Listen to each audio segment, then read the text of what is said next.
Good evening. Before I begin, I would like to say thank you to the European Southern Observatory for providing further educational items. We are very much appreciated. Now, look up into the southern part of the sky on any clear evening during winter or early spring, and you cannot fail to notice Orion, the mighty hunter. Its 7 main stars make up a distinctive pattern, and 2 of them are particularly bright. Betelgeuse in the upper left is orange-red. The even more brilliant Rigel to the lower right is pure white in colour. In mythology, Orion was a famous hunter, and there are many legends about him. One of them concerns the Pleiades, daughters of a giant Atlas. When the beautiful girls were walking innocently in a wood, Orion saw them and gave chase. Since it was fairly obvious that his intentions were anything but honourable, the Olympians decided to intervene, changing the girls into stars and swinging them up into the sky where you can still see them. Then too, we have the legend of how Orion boasted that he could hunt and kill any creature on earth, but he had forgotten about the scorpion, which crawled out of a hole in the ground, stung him in the heel, and caused his death. The gods restored him to life and placed Orion in the sky, but in all fairness, they also elevated the scorpion to celestial rank, putting it as far away from Orion as possible so that there could be no more unpleasantness. Scorpio is a magnificent constellation, but by the time it rises over England and Ireland, Orion is set, so that they can never be above the horizon at the same time. Of the 2 brightest stars in Orion, Betelgeuse is a red giant star. It is believed to be 1,000 times the size of our Sun, so assuming Betelgeuse to be occupying the place of the Sun, its photosphere may extend to the orbit of Jupiter. We know it to be well advanced in its evolution and to have used up its original hydrogen fuel, so that it is shining by a process quite different from that of our own Sun and other stars which are no more than middle-aged. Like many red giants, Betelgeuse is variable. It is an unstable star, and though the changes in brightness are slow, they are quite noticeable. At times, Betelgeuse may be a little brighter than Aldebaran, the orange star in the nearby constellation of Taurus, the Bull.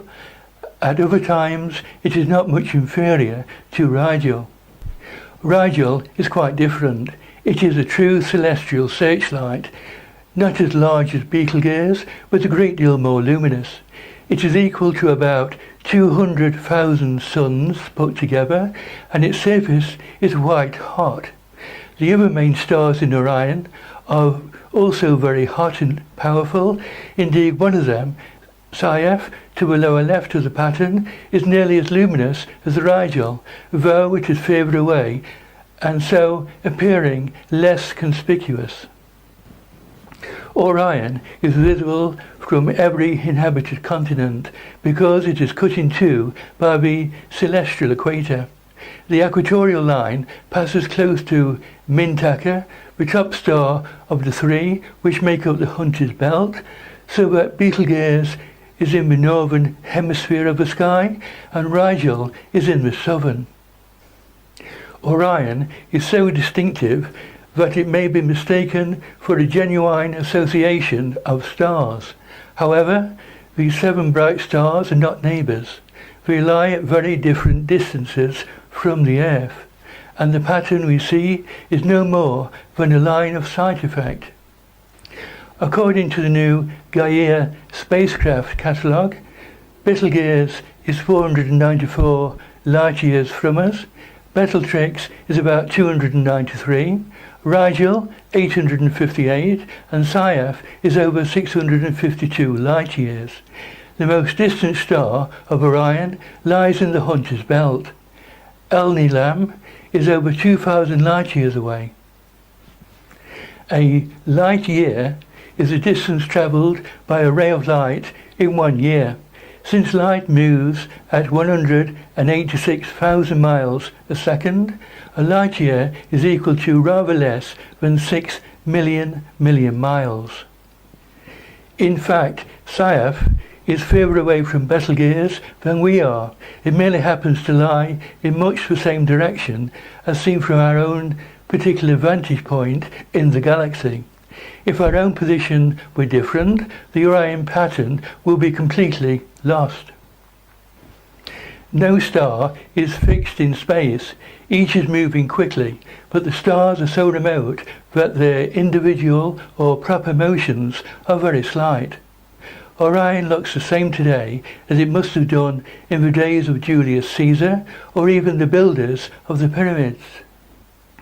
Yet over a sufficiently long period of time, the proper motions show up, and today's familiar pattern will become distorted. For instance, in 500 million years' time, the belt will no longer seem as regular as it is now. Because Orion is so conspicuous, and because it is so convenient, as it can be seen from all parts of the Earth, it is a useful signpost to the other constellations on view. Let us begin with the sky as seen from the northern hemisphere, with Orion high up in the south. Remember that because its stars are so bright, they can be seen even in strong moonlight. They are far more brilliant than those of the plough. Downwards, the 3 stars of the belt show the way to Sirius in Canis Major, the Great Dog, which is much the brightest of all the stars, even though it cannot compete with the planets Venus, Jupiter or Mars. Sirius stands out nicely. Its magnitude is minus 1.4, which means that it is more than 1.5 magnitudes brighter than Rigel. In the opposite direction, upwards, the belt shows the way to Aldebaran in Taurus the Bull, of magnitude 0.8. Aldebaran is like Betelgeuse, orange-red, though it is not nearly so large or so powerful. Continue the line from the belt through Aldebaran and you will come to the lovely star cluster of the Pleiades or the Seven Sisters, which looks rather like a misty glow, though more careful inspection shows that it is made up of several stars. A line from Rigel through Betelgeuse and extended will reach Castor and Pollux, the heavenly twins, which are close together. Pollux, magnitude 1.1, is noticeably brighter than Castor, 1.6, and is orange, while Castor is white. Almost overhead during winter evenings is a very brilliant Capella in Auriga, the charioteer. Its magnitude is 0.1 and it is only marginally brighter than Rigel, but as seen from Britain it is far more prominent simply because it is so high up. It is yellow like the Sun, and close beside it is a small triangle of stars known collectively as the Hyades or Kids. Capella is one of the only 2 first magnitude stars which can reach the zenith as seen from Britain. Vega in the constellation of Lyra is the other one. From the southern hemisphere, the patterns of the stars are the same, but now the belt of Orion points upwards to Sirius and downwards to Aldebaran, while Capella is always very low. From the southernmost parts of New Zealand, it doesn't even rise at all. However, the brilliant Canopus, inferior in brightness only to Sirius, is not far from the overhead point.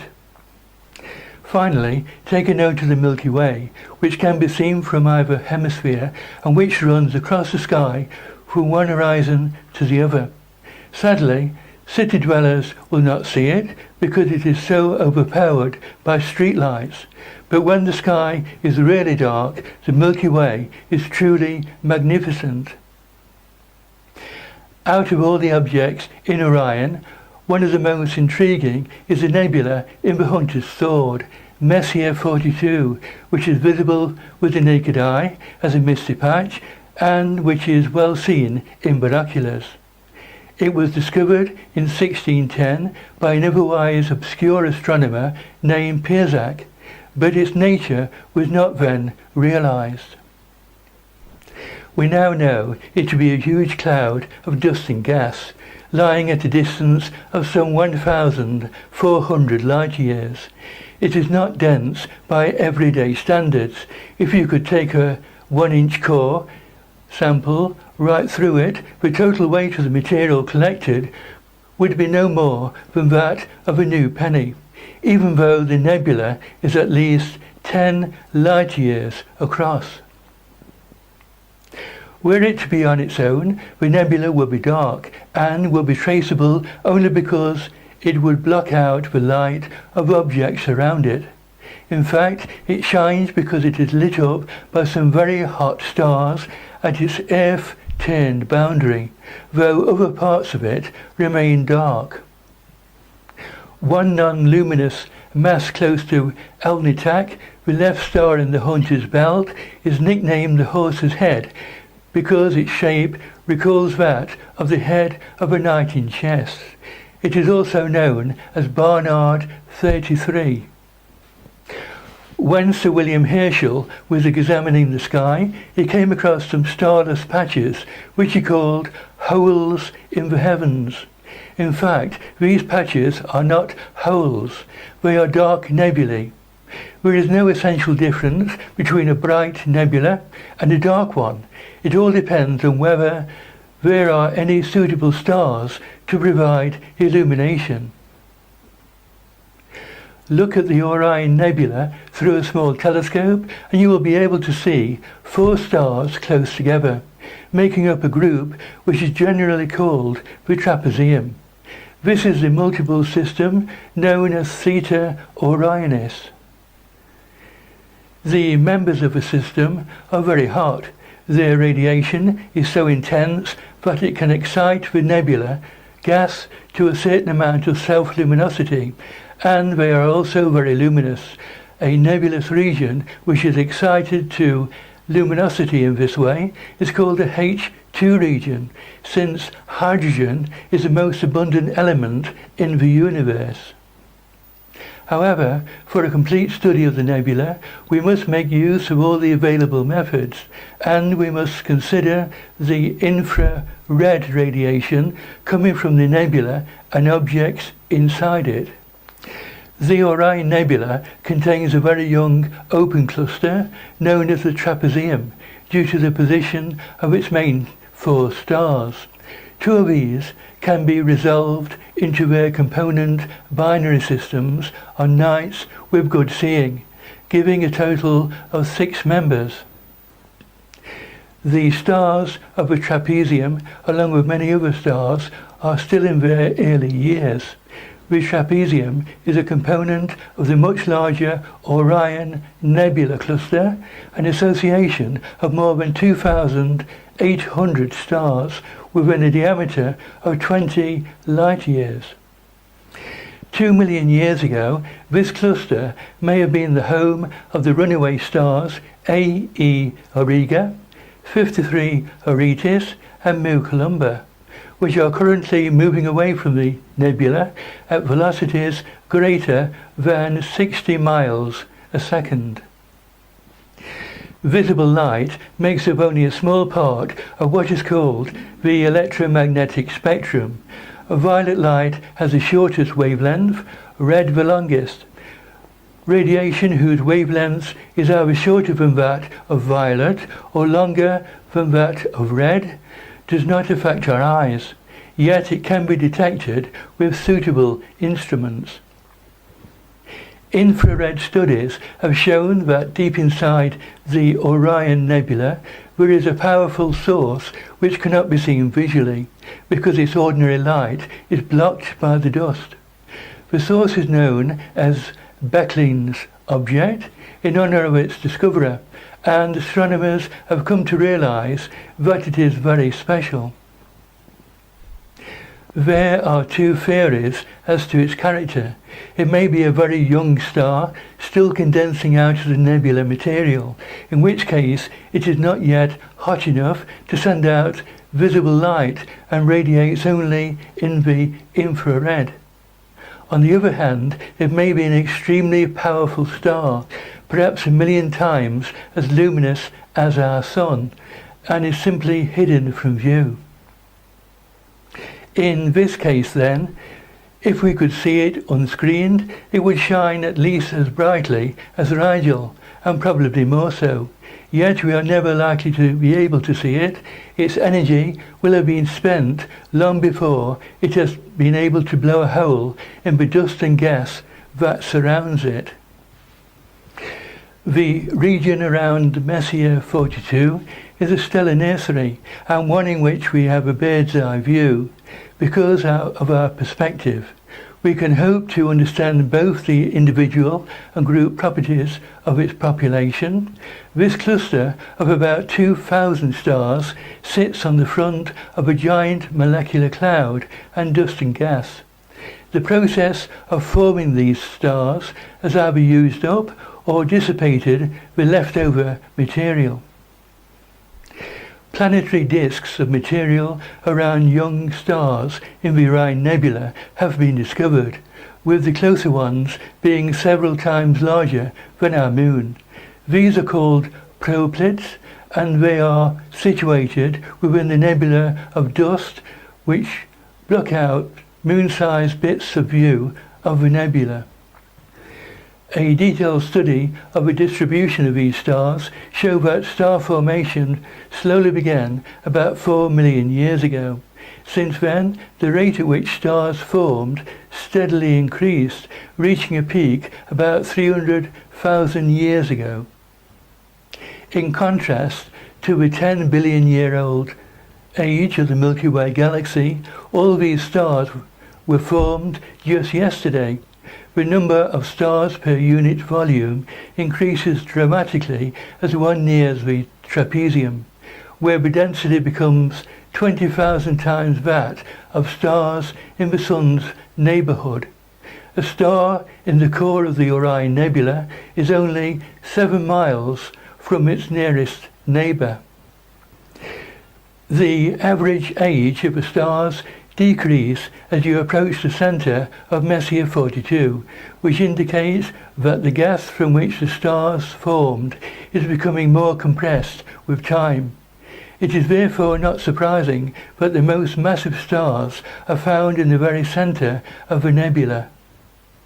Since massive protostars collapse very rapidly, this indicates that either the conditions to form them occurred quite late, or that it takes a longer period to collect enough material to form them. Most stars are lower in mass than our Sun, and massive stars are quite rare. It is difficult to determine the distribution of the lowest mass stars in the Orion Nebula, where the stars are essentially very faint. Messier 42 is a particularly good place for resolving this problem. There are few unrelated foreground stars between us and the Orion Nebula. Almost all the stars we see in this direction belong to the cluster. All of their energy comes from gravitational contraction, except for a brief period in which they burn their small supply of deuterium. The majority of all known brown dwarfs can be found in the Orion Nebula. This is not because they are so numerous, it is because they are easiest to identify. Below 1.3% of solar mass, even deuterium is not burnt, and such an object can be called a planet.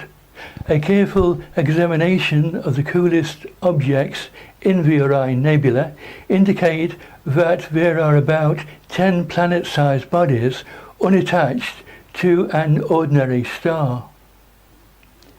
So far, we have been talking about the Orion Nebula, its stars, proplets, shocks, and associated population. This certainly is the most important region of young star formation in Orion, although it is not the only one. Lying within the dark confines of the background Orion molecular cloud are two more groups of young stars. They are impossible to see in visual light because they are located behind the concentrated wall of dust and gas that lies immediately beyond the bright surface of the Orion Nebula. However, when you use infrared light, you can see what's there. In the infrared, red depicts emission by molecular hydrogen. This material is so fragile that it can be broken apart easily by radiation, so that it must lie inside the dark molecular cloud. The green component of the image is emission from iron ions, of a type that can exist in the layer immediately behind the Orion Nebula and still within the cloud. Now, going back to the region known as Becklin's object, it receives its name from the two most intense infrared sources lying at the center. Eric Becklin, Jerry Nugbear, Douglas Kleinman, and Frank Lowe, after which the region is named, were all pioneers in the study of infrared astronomy. A close examination shows that to the north of the Becklin's object there are a number of red features, like fingers on a hand, and at the end of these fingers there are bright green tips. Time-lapse imaging with the Hubble Space Telescope over a period of 6 years has shown that these are expanding away from Becklin's object at velocities of up to 300 miles a second. If one calculates backwards in time, all of the moving fingers seem to have arisen from the Becklin's object region about 900 years ago. We don't know exactly what is causing them. They could be the result of a gaseous wind coming off a hot star in the middle of the Becklin object region, or they could be a host of bullets fired off simultaneously as a group of young stars was formed. The Orion Nebula is simply the most visible portion of a fantastic region of star formation. The associated cluster of stars is so rich that it contains really hot stars. Since hot stars emit most of their energy in the ultraviolet, this means that the nearby gas efficiently converts the invisible ultraviolet energy into optical light, which we see as Messier 42. The Theta Orionis cluster contains members of all possible masses, including large numbers of brown dwarfs that have only enough fuel to shine for a brief period of time, and even planet-sized brown dwarfs, which are objects so small that they will never become stars. As if this was not enough, there are two additional regions of clustered stars in the formation. There is one to the northwest of the trapezium, which seems to be the source of a general outflow of material, and the other lies just under the surface of the nebula to the southwest, producing beams of high-velocity gas that break out into the Orion Nebula and form spectacular shocks in the colourful dust clouds. We seem to be lucky in our timing because the nebula was probably not this spectacular in the past and won't be in the distant future. All in all, the situation is rather tantalizing. The Great Nebula contains objects of surprising interest that are forever hidden from us. Fortunately, modern techniques have at least enabled us to locate the objects, and eventually we may find out for certain what they actually are. The Milky Way flows near Orion, and the whole region is very rich. So by sweeping around with binoculars is a rewarding pastime. In every way, Orion is worth studying, and during any winter evening, you will be able to go outdoors and look at the celestial hunter with his brilliant leaders, his gleaming belt and misty sword. That brings us to the end of another program. Thank you for watching. At the close of the program, you can see again all of the images that appear in this month's show, and additional photos of all the deep sky objects on view this winter season. Please visit our website where you can watch all of our past shows, and if you like these programs, please share it with your friends and members of your local astronomical society. Until we come back next month, may I wish you all a very happy Christmas and a happy and peaceful New Year. Good evening.